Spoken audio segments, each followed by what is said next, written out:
Morning class. आज मैं जो है 12th क्लास का मैथ्स का सेकंड पार्ट पढ़ाऊँगा। जो अभी हम लोग मैट्रिक्स पढ़ रहे थे, मैट्रिक्स का सेकंड पार्ट रहेगा। अभी मैंने फर्स्ट पार्ट में आप लोग को एडिशन एंड सब्सट्रैक्शन, जोड़ना घटाना मैट्रिक्स का बता दिया था। अब जो हमारा दूसरा पार्ट है, इसमें अब हम लोग दो मैट्रिक्स का मल्टीप्लाई कैसे करेंगे। ठीक है, यहाँ पे मल्टीप्लाई थोड़ा सा टफ है, इसको बहुत आपको ध्यान से समझना पड़ेगा और 100% आप लोग को सारी बातें समझ में आ जाएंगी। ठीक है, तो इस टॉपिक को बहुत ही ध्यान से पढ़िएगा और आप लोग को समझ में आ जाएगा। इसके पहला जो वीडियो मैंने बनाया था उसमें मैंने मैथ्स के कुछ क्वेश्चंस करवाए थे और जो है आप लोग को होमवर्क के लिए भी बोला था। आप लोग ने उस होमवर्क का भी मेरे पास कोई रिप्लाई नहीं आया है, तो कृपया आप लोग सभी लोग जो है अपना होमवर्क के लिए विशेष ध्यान रखिए। जितना मैं बता रहा हूँ उतना आप करिए, नहीं तो इस तरीके से आपका जो है इसमें आप नॉलेज गेन नहीं कर पाएंगे। ठीक है, और प्रैक्टिस पर डे इसमें करते रहिए, नहीं तो ये चीज़ फिर समझ में नहीं आएगी। चलिए आइए हम देखते हैं अपना टॉपिक जो प्रेजेंट में हम पढ़ाने जा रहे हैं।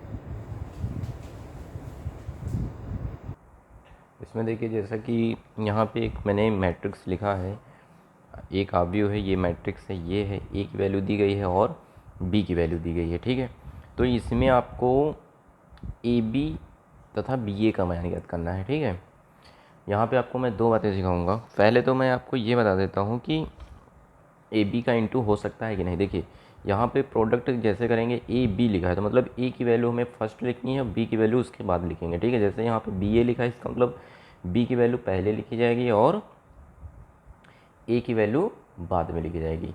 तो मान लीजिए कि मैं ए बी लिख रहा हूँ। ठीक है, तो ये देखिए ए बी का मैं प्रोडक्ट करने जा रहा हूँ, तो ए की वैल्यू मैंने लिख दी 4 2 1 0 1 3 3 2 0।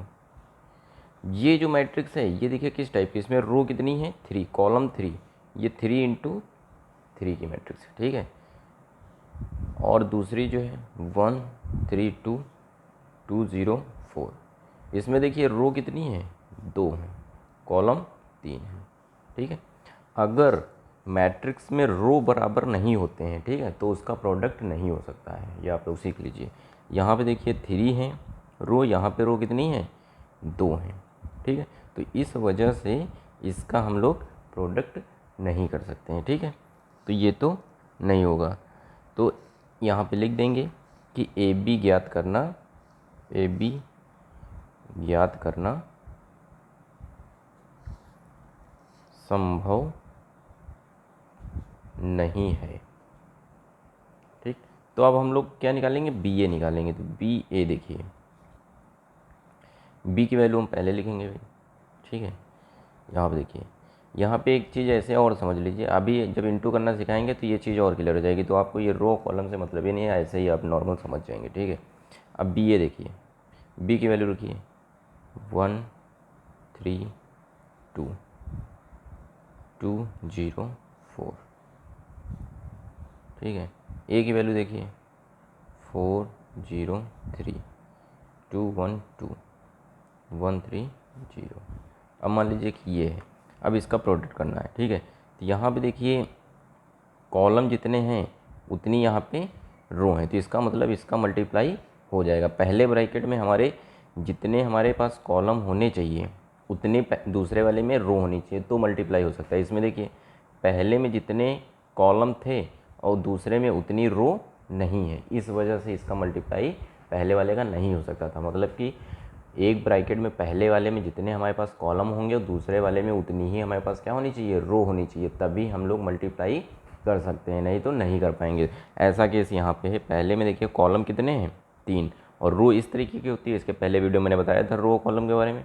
यहाँ पे देखिए 3 कॉलम है और यहाँ पे 3 रो है, तो मतलब इसका मल्टीप्लाई हम लोग कर सकते हैं। ठीक है, अब मल्टीप्लाई कैसे होता है, मेन पॉइंट ये है, यही आप लोग को इस वीडियो में समझना है। ठीक है, और बहुत इंपॉर्टेंट चीज़ है ये, अगर नहीं समझ पाएंगे तो फिर मैट्रिक्स आगे की आप लोग नहीं कर पाएंगे, क्योंकि अब आगे प्लस माइनस बहुत कम ही रहेगा, प्रोडक्ट के केस ज़्यादा ही आने वाले हैं। ठीक है, तो इसको बहुत ध्यान से समझिए। देखिए पहले ब्रैकेट को ऐसे ही रहने दीजिए, दूसरे ब्रैकेट की पहली लाइन उठाइए, इस चीज़ को 4 2 1 को, इसको उठा के इसके ऊपर ऐसे रख दीजिए। सपोज इसको मैंने उठाया 4 2 1 को मैंने ऐसे उठा लिया और इसके ऊपर ऐसे ला के रख दिया। ऐसे का मतलब यहाँ पे समझ लीजिए 4 2 1 हमने रख दिया, मान लीजिए सबको समझ में आ रहा होगा।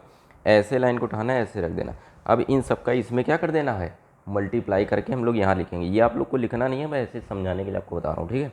अब ये मल्टीप्लाई हमने किया 4, 4 टू जा 8।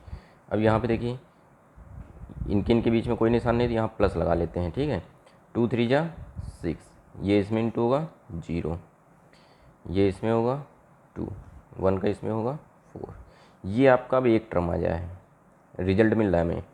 अब वैसे ही दूसरी लाइन को उठा के ऐसे रखना है, तो दूसरी लाइन जब यहाँ रखेंगे तो यहाँ पे 0 हो जाएगा, यहाँ पे 1 हो जाएगा और यहाँ पे 3 हो जाएगा। मतलब इस लाइन को इसमें उठा के रखना। अब फिर से इंटू कराना है तो इसको थोड़ा सा दूर से करेंगे। 0 का होगा तो 0 0 आएगा, 1 का होगा 3, इसमें होगा तो 0। यहाँ आप देखिए 3 2 जा 6, यहाँ पे होगा 12, ठीक। अब वैसे ही इस लाइन को यहाँ रखना है, तो यहाँ पे आपका आ जाएगा 3, ये वाला ऐसे उठा के यहाँ रख लीजिएगा, तो ये क्या हो जाएगा 3 2 0, ठीक। तो यहाँ पे देखिए 3 का इंटू होगा 3, 3 2 जा 6, फिर यहाँ पे 2 3 जा 6 प्लस 0, यहाँ पे देखिए 0 प्लस 0, ये हो गया। अब इसको बेटा सॉल्व कर लीजिए। जैसे ही इसको आप सॉल्व करेंगे आपका आंसर आ जाएगा। 6 4 10 2 12, 8 4 12, ठीक है। 6 3 9 और ये 12, 6 3 9 और ये 6, ये आपका क्या हो गया, आंसर हो गया। बात समझ में आ गई होगी। देखिए करना बहुत ही आसान है, बस थोड़ा सा यहाँ पे आपको समझना है। पहली दूसरे ब्रैकेट की पहली लाइन को उठा के ऐसे रखना, मल्टीप्लाई करना, एक चीज़ आएगी, और प्लस माइनस अगर होंगे तो उनका एडजस्टमेंट हम लोग यहाँ पे अपने हिसाब से करते रहेंगे, ठीक है। तो ये चीज़ आपको एग्जैक्ट समझ में आ गई होगी, ठीक है। अब मैं दूसरा क्वेश्चन आप लोग को बता रहा हूँ। क्वेश्चन नंबर 2 समझिए, इसी भी हफ्ते वो भी है। देखिए मैंने एक ये क्वेश्चन लिख दिया है। ये क्वेश्चन थोड़ा सा लॉन्ग में आता है, ठीक है, तो इसको बहुत ध्यान से देखिएगा। इसमें हमको 4 बार प्रोडक्ट करना पड़ेगा। ए की वैल्यू दी गई है, बी की वैल्यू दी गई है, सी की वैल्यू दी है। तो इसमें ये बोल रहा है कि ए बी तथा सी ए शून्य अवयव है, मतलब कि ए बी का हम इंटू करेंगे तो टोटल ये जो रिजल्ट मिलेगा ये हर जगह क्या मिलना चाहिए, 0 0 0 आना चाहिए, ठीक है। और सी ए का जब मल्टीप्लाई करेंगे तो भी यही होना चाहिए। फिर कह रहा है अगर जैसे कि ए बी का कर रहे हैं, ए आगे रहेगा बी पीछे रहेगा, अगर हम बी को आगे कर लें ए को पीछे कर दें ये, तो प्रोडक्ट करने पे 0 नहीं आना चाहिए, ऐसा कुछ और आएगा। वैसे ही बोल रहा है ए सी को अगर हम प्रोडक्ट करेंगे 0 नहीं आएगा, तो पहले हम ये करेंगे, ये इन दोनों को 0 दिखाना और ये दोनों 0 नहीं आएंगे, ठीक है। तो इसमें हम 4 प्रोडक्ट करेंगे। तो अभी मैं एक करके दिखा रहा हूँ ए बी का, देखिए बाकी आप लोग करेंगे इसको, ठीक है। तो ए की वैल्यू मैंने लिख ली 1 1 -1 2 -3 4 3 -2 3, ओके। बी की वैल्यू मैंने लिख ली -1 -2 -1 6 12 6 5 10 5। अब प्रोडक्ट करना है, जैसे हमने बताया था इस वाले ब्रैकेट की पहली लाइन उठा के इसके ऊपर रखनी थी। यहाँ पे पहली लाइन क्या है -1 6 5, ये ऐसे आप लोग लिख लीजिएगा पेंसिल से, बाद में रफ कर दीजिएगा। यहाँ पे देखिए मल्टीप्लाई जब हम लोग कर रहे हैं तो क्या हो रहा है, -1 का इंटू होगा -1 -2 -3। अब जब 6 का होगा +6 18, तो यहाँ माइनस है तो -18 हो जाएगा, माइनस का 12 हो गया। अब ये जब इंटी करेगा -5 20 15, ये चीज़ सबको समझ में आ रहा है। पहली लाइन का हो गया। अब इसी तरीके से इसको रखेंगे तो यहाँ कितना हो जाएगा, -2, ये हो जाएगा 12 और ये आ जाएगा 10। अब -2 का इंटू करेंगे तो -2 या -4 -6, 12 का जब करेंगे प्लस का 12, ये माइनस है तो माइनस का 12 बनते 36, ये 12 दूना 24, ये जब 10 का होगा तो माइनस का 10 प्लस का 40 प्लस का 30। अब ये अगला इंटू जाएगा तो ये अगले इंटू में क्या है, -1 6 और 5, ये लाइन इस पर चली गई। अब ये -1 का इंटू होगा -1 -2 -3, ये जब आएगा दोस्तों क्या आ जाएगा, प्लस का 6 18 12, ठीक है। अब ये माइनस का 5, ये देखिए प्लस का 20, प्लस का 15। अब ये हो गया। अब सबको हमको जोड़ प्लस माइनस कर लेना है, ठीक है। इतना तो सबको समझ में आ ही रहा होगा। अब देखिए +5 -5 0, ये देखिए -20 + 20 0, ये देखिए जुड़ के -15 + 15 0। ऐसे ही सारे टर्म आपके जीरो हो रहे हैं, आप लोग चेक कर लीजिएगा। तो हमें यही करना था कि ए बी का जब प्रोडक्ट करें तो सारा जीरो आना चाहिए। इसी तरीके दोस्तों जब सी ए आप करेंगे, सी को पहले लिखिएगा, ए को बाद में लिखिएगा। ए की वैल्यू को जब प्रोडक्ट इसी तरह सेम करेंगे तो वो भी जीरो आएगा। जब आप लोग बी ए को इंटू करेंगे, ठीक है, तो आपका जीरो नहीं आएगा जब बी ए को इंटू करेंगे। तो बी ए का जो आंसर होगा मैं लिख रहा हूँ, आप लोग खुद करेंगे। बी ए जब आप लोग करेंगे तो ये आएगा, क्या आने वाला है आप लोग के पास, माइनस का 8, 7, माइनस का 10, 48, माइनस का 42, 60, 40, माइनस का 35, 50। ये आप लोग के पास आएगा, ठीक है। ये आपका आंसर होगा। और इसी तरीके से जब आप ए सी को प्रोडक्ट करेंगे, ए को पहले लिखेंगे, सी को बाद में लिखेंगे, उस केस में जो है आपके पास जो रिजल्ट आ जाएगा वो आपका आ जाएगा 4, 4, -4, -20, -20, 20, -16, -16, 16। दोस्तों ये रिजल्ट आ जाएगा, ठीक है। ये आपका आंसर होगा। तो इस क्वेश्चन को आप लोग कंप्लीट कर लीजिएगा। बात तो आपको समझ में आ गई होगी कैसे इंटू हो रहा है, ठीक है। जिन लोग को थोड़ा कन्फ्यूजन हो तो वो एक बार वीडियो फिर से देखें, ठीक है। 100% आपको सारी बातें क्लियर हो जाएंगी। अब आइए हम एक टाइप का क्वेश्चन और बता देते हैं, अभी समय बचा हुआ है तो एक टाइप का क्वेश्चन और कंप्लीट हो सकता है यहाँ पे, ठीक है। अब देखिए जैसा कि हमारे पास ये क्वेश्चन मैंने लिखा है, ये आपका 3 नंबर में आता है, ठीक है। थोड़ा सा लॉन्ग है, वर्किंग ज़्यादा है और वर्किंग सेम है, जैसा भी हम लोग पिछले मल्टीप्लाई कर रहे थे सेम वैसे ही वर्किंग है, बस थोड़ा सा इसको आपको ध्यान देना है।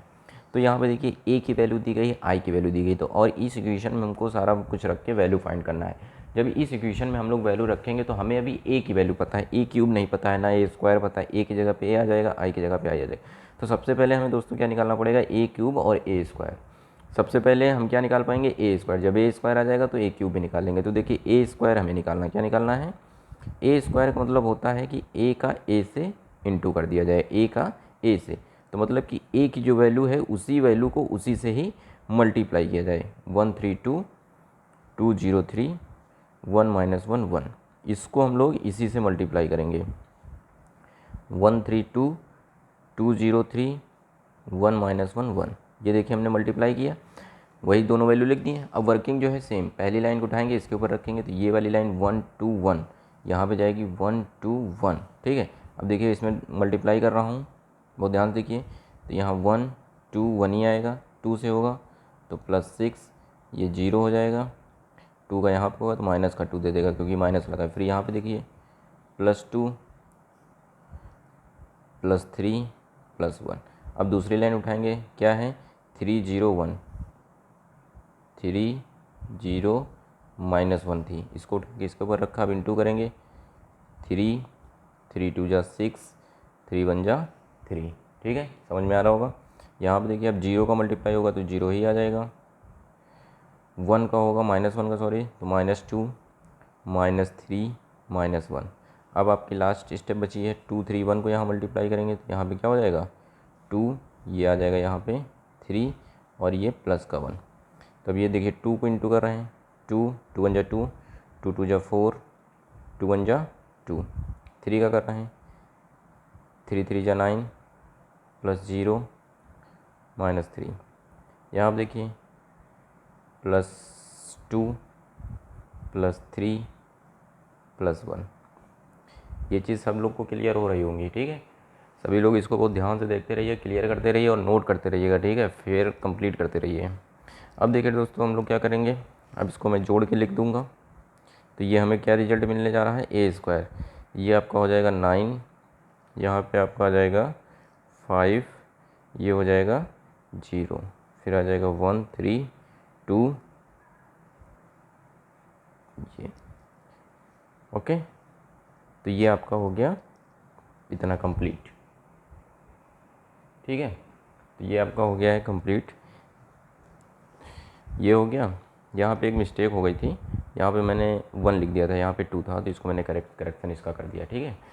तो ये आपका ए स्क्वायर आ गया। अब यहाँ पे तो ए स्क्वायर की जगह पे रख सकते हैं, लेकिन अब ए क्यूब कैसे आएगा, तो ए क्यूब का देखिए क्या करेंगे, ए क्यूब निकालने के लिए हम लोग क्या करेंगे, ए स्क्वायर की वैल्यू जो आई है उसमें फिर से ए का मल्टीप्लाई कर देंगे, तो ए क्यूब आ जाएगा, थोड़ा वर्किंग ज़्यादा है। तो ए स्क्वायर आपका ये आया है 9 1 13 5 3 7 0 2 0, ठीक है। अब ये देखिए, अब ए की वैल्यू लिख देंगे, ये है 1 2 1 3 0 -1 2 3 1, इतना हो गया। अब इसका जैसे यहाँ पे मल्टीप्लाई किया गया, इसको उठा के इसमें ऐसे रख के सॉल्व करेंगे, ठीक है। तो इसको मैं डायरेक्टली कर दे रहा हूँ, आप लोग इसको समझ लीजिएगा, ओके। ये देखिए हमने यहाँ पे इसका मल्टीप्लाई करके हमने डायरेक्ट लिख दिया है, ठीक है। तो ये आपका मल्टीप्लाई आ गया, जैसे यहाँ पे हमने किया आप लोग वैसे इसको करके डायरेक्टली ये आ जाएगा, ठीक है। अब देखिए हमें इस इक्वेशन में जितनी चीज़ की रिक्वायरमेंट थी सारी चीज़ें आ गई, ए क्यूब भी आ गया है, ए स्क्वायर भी आ गया, ए हाई है, आई हाई है मेरे पास, ठीक है। अब हम लोग अकॉर्डिंग टू क्वेश्चन करते हैं, प्रश्नानुसार, अकॉर्डिंग टू क्वेश्चन, ओके।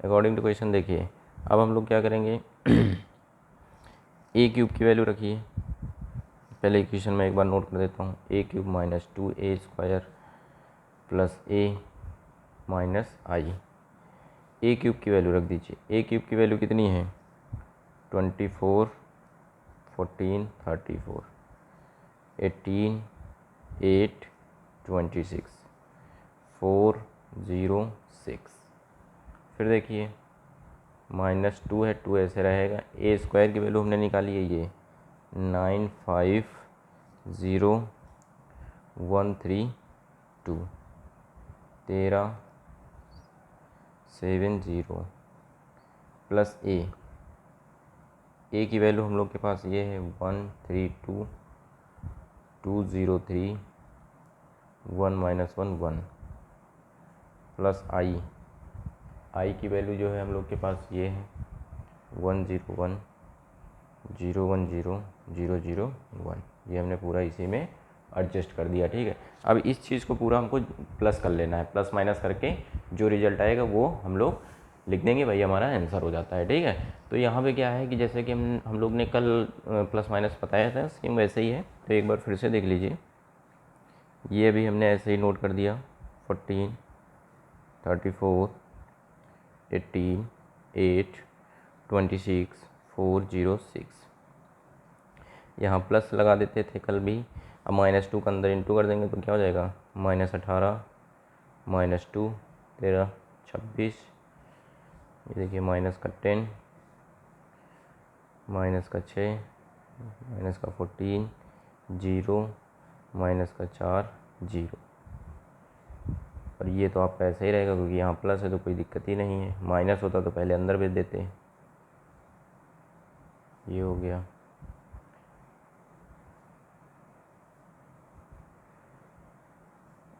ये हो गया, ठीक है।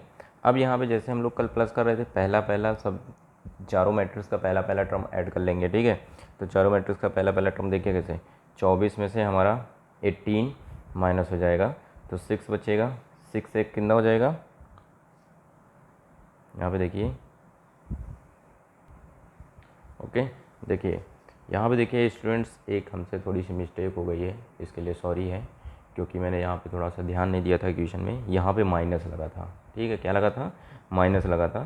तो यहाँ पे जब प्लस हो जाएगा हमारा, तो ये हमारे अंदर के जो साइन होंगे -1 हो जाएंगे, ठीक है, ओके।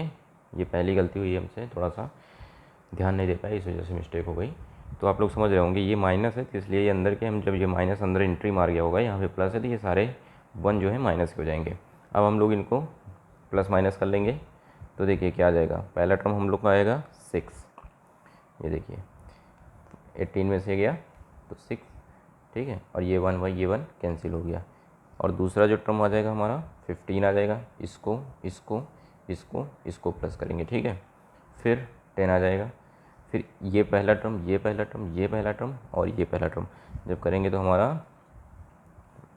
8 बचेगा, 8 में 2 ऐड हो जाएंगे तो 10 हो जाएगा। फिर उसके बाद 1 आ जाएगा, 15 आ जाएगा। जब ये और ये करेंगे तो 1 आएगा। ये टर्म, ये टर्म, ये टर्म, ये टर्म करेंगे तो ये आएगा। अब नीचे वाले लाइन में 5 -5 6। इस तरीके से ये आपका टोटली आंसर कंप्लीट हो जाता है। ठीक है, तो आज मैंने आपको दो टाइप एक ही था मल्टीप्लाई का ही, बस मल्टीप्लाई में दो टाइप के क्वेश्चन थे, मैंने वो दोनों टाइप के क्वेश्चन आप लोग को क्लियर कर दिए हैं। ठीक है, और जो हमारा पार्ट 1 था उसका होमवर्क सभी बच्चे जो हो ज़रूर से ज़रूर करें। अगर होमवर्क आप लोग नहीं करेंगे, जो मैं क्वेश्चन दे रहा हूँ अगर वो आप कंप्लीट नहीं करेंगे तो यहाँ पे अभी आगे और भी टफ क्वेश्चन आएंगे, तो उन क्वेश्चनों को करने में आप लोग को प्रॉब्लम आएगी। अगर किसी भी बच्चे को कोई भी प्रॉब्लम आती है किसी भी कोई क्वेश्चन में, तो वो मुझे तुरंत कांटेक्ट करें, बताएं, मैं उसकी प्रॉब्लम को सॉल्व करूँगा। ओके, अभी मैं सोच रहा हूँ इसमें भी 2 से 3 सवाल आप लोग को होमवर्क में दे देता हूँ ताकि आप लोग प्रैक्टिस करिएगा। यहाँ पे देखिए जैसे कि मैंने 3 क्वेश्चन लिखे हैं। ये देखिए 2 × 2 की मैट्रिक्स है, छोटा सा क्वेश्चन है। इसमें आपको a² - 4a + 5 है कि जब वैल्यू निकालेंगे तो आंसर ही टोटली क्या आ जाएगा 0। मतलब ये चारों टर्म की जगह पे 0 0 आएगा तो उसको हम लोग टोटल 0 ही दिखा देते हैं। ठीक है, तो इसमें 2 प्रूफ दैट है, मतलब सिद्ध करना है। दूसरा क्वेश्चन है कि a की वैल्यू ये दी गई है तो आपको a² निकालना, मतलब इसी का इसी से ही मल्टीप्लाई करना है। ठीक है, तो आंसर आपका ये आएगा, आप लोग कर पाएंगे इसको। तीसरा क्वेश्चन है जैसा अभी हमने बताया उस बेस पे है, a की वैल्यू दी गई है, a का a से इंटू करा लेंगे तो ये आ जाएगा। फिर a और i तो आपको मालूम होता है, i इस क्वेश्चन में नहीं दिया गया, लेकिन i का मतलब वही होता है डायगनली में 1 1, जो पिछले क्वेश्चन में i की वैल्यू थी वही यहाँ पे भी रहेगी, बस इसके आगे 7 है, तो जब 7 मल्टीप्लाई करेगा तो अंदर डायगनल में क्या आ जाएगा, विकर्ण में -7 -7 -7, जैसे वहाँ पे 1 1 1 था। ठीक है, जब ये पूरी क्वेश्चन सॉल्व करेंगे तो आपका आंसर ये आएगा। तो ये आप लोग जो है सभी बच्चे तीनों क्वेश्चन को ज़रूर से ज़रूर सॉल्व करेंगे। ठीक है, तो ये सॉल्व कर लीजिएगा, जैसा हो मुझे बताइएगा। ठीक है, आज की क्लास को मैं यहीं पे ओवर करता हूँ। Thank you class, next part 3 में मैं इसमें आगे और बताऊँगा। Okay class, thanks class.